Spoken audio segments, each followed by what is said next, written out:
केन्दुझर जिला बड़बिल सहर में जिला भारतीय मजदूर संघ पक्षर एक सांबादिक सम्मिलन आयोजन होता। एही सम्मिलन में जिला सभापति, जिला संपादिका, सह संपादिका और आंचलिक भारतीय मजदूर संघर कर्मकर्ता माने उपस्थित रही। तबे विगत किछि दिन पूर्व जिला ठिका मजदूर संघर सभापति भावे बलाणी अंचल जड़े वरिष्ठ नागरिक घोषणा कर अवैध घोषणा करने जिला भारतीय मजदूर संघ दाबी रखिछि। आउ एहा विरुद्ध रे दृढ़ कार्यानुष्ठान ग्रहण करने राज्य कमिटी पाखरे अभियोग करा जायथिबा आयोजित सांबादिक सम्मेलन रे जिला भारतीय मजदूर संघर सदस्य माने सूचना दैछन्ति। सर्वप्रथम समस्त मोर नमस्कार। मो ना बीणापाणी बेहेरा, भारतीय मजदूर संघर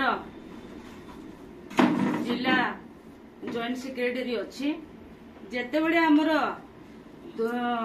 जुलाई 23 तारीख ठिका मजदूर संघ नारे प्रतिष्ठा दिवस दिन से गोटे अवैध कमिटी कले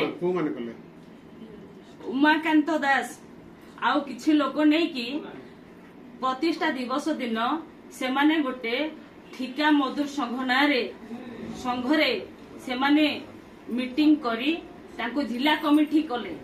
आपण देखंतु भारतीय जनता पार्टी गोटे संगठित पार्टी एते विशृंखला हैला केमती? ए भारतीय मजदूर संघ आज्ञा ये हूँ अणराजनैतिक संगठन, ये कौन पार्टी नुह। ये आम सूचई दौचु ये हूँ श्रमिक हित, राष्ट्र हित, उद्योग हित। ये हजार हजार श्रमिक संगठन आम बीएमएस ओतप्रोत भाव जड़ित होम काम करुचु। तेणु आम चाहूनु आज्ञा जोटा जिले में आज्ञा जानी ना आम जिला कमिटी जानी नहु किंतु राज्य भी जानी से अवैध भाव जाइकी संस्कृति भवन रे 23 तारीख प्रतिष्ठा दिवस थिला। प्रतिष्ठा दिवस रे से कौन कले ना मीटिंग कले, तापर जिला घोषणा कले, जिला कमिटी कले। ठिका मजदूर संघर कमलापति यादव तांको प्रेसिडेंट रखाई जोटा कि आम जिला वाला जानिनु, राज्य जानी नहंती। एडा हैला केमिति? एथि पे आम आज प्रेस मीडिया रे जणे दवा चाहूचु ये जो काम से करूचंती एटा उचित नुह। आगामी दिन रे आज प्रेस मीडिया रे मु कहि देई कि जाउची आगामी दिन रे जदि आउ किछि रैली करंती एई 6 तारीख दिन से माने कोन करचंती रैली भी करचंती।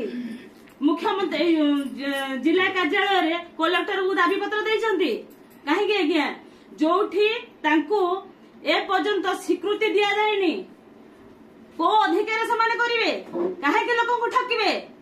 तेणु आज भारतीय मजदूर संघ ए निष्पत्ति नहीं जिला कमिटी आज आसी प्रेस मीट रे बयान दउची जे ए सब असत्य अटे।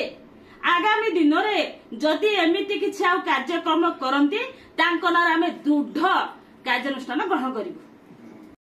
केन्दुझर जिल्लारू दीपेश कुमार बेहेरांक रिपोर्ट, कोणार्क लाइव।